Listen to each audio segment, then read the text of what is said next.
On a cold September night in 1971, more than 100 political prisoners vanished from Uruguay's most secure jail through a tunnel. This was not a Hollywood heist. It was real. This is the story of the Tupamaro Escape, one of Latin America's boldest jailbreaks. How did they plan it? Who helped them? And what happened afterward? Stay with me, the twist at the end will shock you. To understand the escape, we must go back to Uruguay in the 1960s. A small country between giants, Uruguay seemed stable, but underneath boiled discontent. Economic stagnation, inequality, repression of dissent. From this unrest grew the Movimiento de Liberación Nacional, Tupamaros, MLNT, urban guerrillas who called themselves Robin Hoods for targeting banks, redistributing goods, kidnapping elites, and striking at corruption. Over time, the state cracked down. Many Tupamaros were arrested and thrown into Uruguay's prisons, especially Punta Carretas in Montevideo. Punta Carretas was supposed to be escape-proof. High walls, guards, isolation. But the political prisoners had time, resolve, and inside collaborators.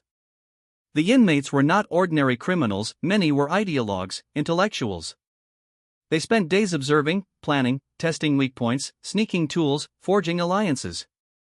Over months, the prisoners chipped mortar, drilled holes, hid tools, stored dirt. They communicated covertly, smuggled in supplies, and quietly prepared one of the boldest plans in Latin America. The plan was audacious: dig a tunnel from inside a cell, pass under prison walls, and surface in a trusted house nearby. Here's how they did it. Weakening walls and floors, from their cells, they chiseled bricks and mortar, often under cover of routines. The final tunnel spanned about 130 feet, roughly 2 feet high by 2 feet wide. Dirt was hidden in pillowcases or redirected into old tunnels.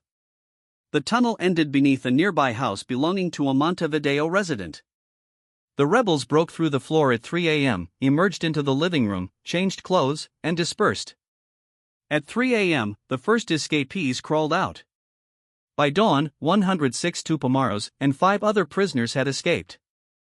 Government officials initially denied anything had happened, insisting all was quiet until guards checked. The prison director resigned in disgrace. The escape was codenamed Operación Abuso by the Tupamaros. The breakout was a propaganda coup.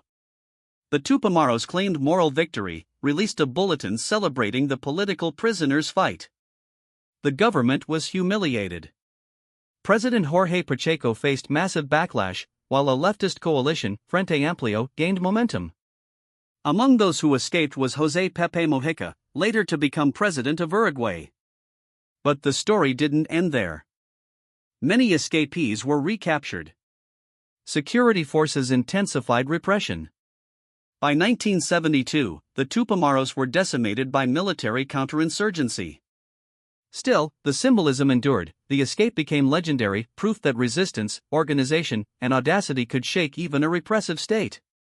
Behind the plan were individuals with complex fates.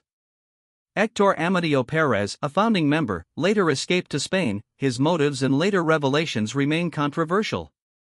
Mauricio Rosenkopf and Eleuterio Fernández Huidobro survived harsh prison conditions and later became cultural and political figures. José Mujica, already wounded, survived multiple arrests, years in torture, and endured imprisonment only to emerge as a humble statesman. After the escape, one of the first acts was to free the British ambassador Geoffrey Jackson. The pressure of the escape forced the government's hand.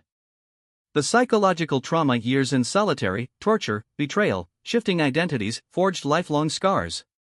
Many escapees lived clandestinely. These human dimensions remind us, once the tunnel is dug, the personal cost remains. The Tupamaro escape was more than a jailbreak, it was a statement about hope, courage, audacity, and human resilience. The tunnel may have ended beneath a house, but the ideas escaped into the national consciousness. If you like this story, hit like, subscribe, and comment. What would you risk for freedom? Next video, the women's prison escape earlier that year, Operación Estrella, coming up soon. Thanks for watching, see you in the next one.